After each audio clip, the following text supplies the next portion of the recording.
সবাইকে cook two বাইটে অনেক স্বাগত। আজ আমি আপনাদের সাথে শেয়ার করব ইভিনিংয়ের একটা স্ন্যাক্স রেসিপি, ব্রেড পকোড়া বা ব্রেড প্যাটিস।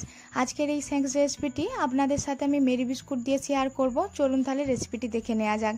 প্রথমে ব্রেড পকোড়ার জন্য একটা আলুর পুর তৈরি করে নেব। তার জন্য একটা কড়াইতে 2 চামচের মতো সাদা তেল, তাতে কিছুটা পরিমাণ বাদাম দিয়ে খুব ভালোভাবে ভেজে তুলে রাখছি।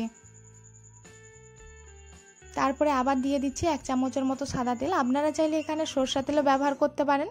তারপরে এখানে দিয়ে দিচ্ছি 1 টিস্পুন রসুন কুচি। রসুনটাকে খুব ভালোভাবে ভেজে নিতে হবে। ভেজে নেওয়ার পরে এখানে আমি দিয়ে দিচ্ছি একটা বড় সাইজের পেঁয়াজ। পেঁয়াজটাকেও একটু ভালোভাবে ভেজে নিতে হবে যতক্ষণ না পেঁয়াজটা নরম হয়ে যাচ্ছে। পেঁয়াজটা আমার খুব ভালোভাবে ভাজা হয়ে গেছে। তারপরে আমি এখানে দিয়ে দিচ্ছি 3টা কাঁচা লঙ্কা কুচি। ঝালটা অবশ্যই আপনারা আপনাদের টেস্ট অনুযায়ী বাড়িয়ে কমিয়ে নেবেন। লঙ্কাটা আমার ভালোভাবে ভেজে নেওয়ার পরে তারপর এখানে আমি কিছু মশলা অ্যাড করছি। দিয়ে দিচ্ছি 1/2 টিস্পুন ভাজা জিরের গুঁড়ো, 1/2 টিস্পুন লঙ্কা গুঁড়ো, 1/2 টিস্পুনের মতো হলুদ গুঁড়ো। এই সব কিছু 4-5 সেকেন্ডের জন্য ভালোভাবে ভেজে নিতে হবে।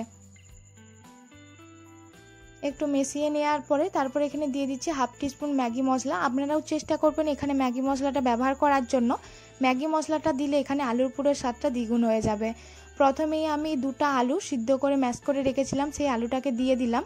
তারপর দিয়ে দিচ্ছি স্বাদ মতো নুন। সব কিছু আলুর সাথে খুব ভালোভাবে মিশিয়ে নেব। সব কিছু ভালোভাবে মিশিয়ে নেওয়ার পরে এখানে দিয়ে দিচ্ছি আমি প্রথমে যে বাদামটা তুলে রেখেছিলাম, বাদামটার খোলা ছাড়িয়ে দুভাগ করে দিয়ে দিচ্ছি। সব কিছুই আলুর সাথে খুব ভালোভাবে মিশিয়ে নিতে হবে। দেখেই বোঝা যাচ্ছে কড়াইতে আলুর পুরটা লাগছে না, তার মানে ব্রেড পকোড়ার জন্য আমাদের আলুর পুরটা তৈরি হয়ে গেছে। তারপর এখানে একটা ব্যাটার তৈরি করার জন্য 1 কাপ ময়দা দিয়ে দিচ্ছি। তারপর দিয়ে দিচ্ছি 1/2 টিস্পুন গোলমরিচের গুঁড়ো, 1/2 টিস্পুনের থেকে একটু কম লঙ্কার গুঁড়ো। এখানে আমি 1 কাপ ময়দার জন্য 2 কাপ জল ব্যবহার করেছি। এখানে ব্রেড পকোড়া বা ব্রেড প্যাটিসের জন্য একটা স্মুথ পাতলা ব্যাটার তৈরি করে নিতে হবে।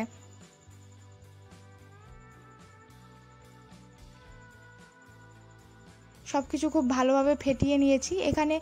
এখানে ব্যাটারের ঘনত্বটা খুব পাতলাও হবে না, খুব গাঢ়ও হবে না। দেখিয়ে দিচ্ছি, এইরকম আপনারা তৈরি করে নেবেন। তারপর এখানে নিয়েছি মেরি বিস্কুট। আমি এখানে আজকের এই স্ন্যাক্স রেসিপিটি মেরি বিস্কুট দিয়ে তৈরি করে দেখাবো। আপনাদের সবার বাড়িতেই মেরি বিস্কুট থাকে, আপনারা এইভাবে একবার তৈরি করে দেখবেন। কোনো রকম ব্রেড ক্রাম্ব ছাড়াই, আপনারা বুঝতেই পারবেন না এটা কোনো ব্রেড ক্রাম্ব ছাড়া আপনারা মেরি বিস্কুট দিয়ে তৈরি করেছেন। এই সব কিছু আমি ভেঙে ব্লেন্ডারে গুঁড়ো করে খুব ভালোভাবে নিয়েছি। এই তো আমার ব্রেড পকোড়ার জন্য ব্রেড ক্রাম্বসটা তৈরি হয়ে গেছে। তারপর আমি এখানে হোয়াইট ব্রেড ব্যবহার করেছি, আপনারা চাইলে ব্রাউন ব্রেডের তৈরি করে ব্যবহার করতে পারেন। তারপর এখানে আমি ব্রেডের চারধারগুলো খুব ভালোভাবে কেটে নিচ্ছি। কেটে নেওয়ার পরে প্রথমে যে আলুর পুরটা তৈরি করে রেখেছিলাম সেটা দিয়ে দিচ্ছি।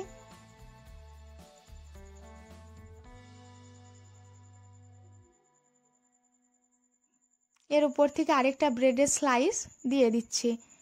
একটু ভালোভাবে চেপে নিচ্ছি। তারপরে এখানে একটা ছুরির সাহায্যে ত্রিকোণভাবে মাঝ বরাবর কেটে নিচ্ছি। এইভাবে আমি সবগুলো রেডি করে নিয়েছি। তারপরে প্রথমে এখানে আমি ময়দার গোলাতে তারপরে দিয়ে দেবো মেরি বিস্কুটের গুঁড়োতে। আপনারা চাইলে এখানে ডবল কোটও করতে পারেন, আমি এখানে সিঙ্গেল কোট করেছি। আপনারা আবার ময়দার গোলাতে তারপরে আবার মেরি বিস্কুটের গোড়াতে এইভাবে ডবল কোট করে নিতে পারেন। এইভাবে করে আমি সবগুলো তৈরি করে নিচ্ছি। আর আপনারা চাইলে এখানে ময়দার পরিবর্তে ডিমও ব্যবহার করতে পারেন। এইরকমভাবে আমি সবগুলো তৈরি করে নিয়েছি। তারপর গ্যাসেতে আমি একটা তেল গরম করে নিয়েছি। একটা কড়াইতে তেল গরম করে নেওয়ার পরে এখানে ব্রেড পকোড়াগুলো ছেড়ে দিচ্ছি। এখানে গ্যাসের ফ্লেম মিডিয়াম টু হাই থাকবে, লোতে রেখে ভাজতে যাবেন না, তাহলে খুব নরম হয়ে যাবে।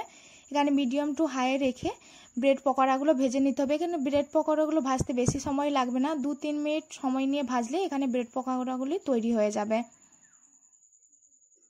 ব্রেড পকোড়াগুলি আমার প্রথমে তৈরি হয়ে গেছে। তারপরে আবার সেম প্রসেসে আমি সবগুলোই ভেজে নিচ্ছি। আমি আজকে আপনাদের সাথে মেরি বিস্কুট দিয়ে আজকের এই স্ন্যাক্স রেসিপিটি তৈরি করে দেখালাম। কেমন লাগলো অবশ্যই কমেন্ট করে জানাবেন।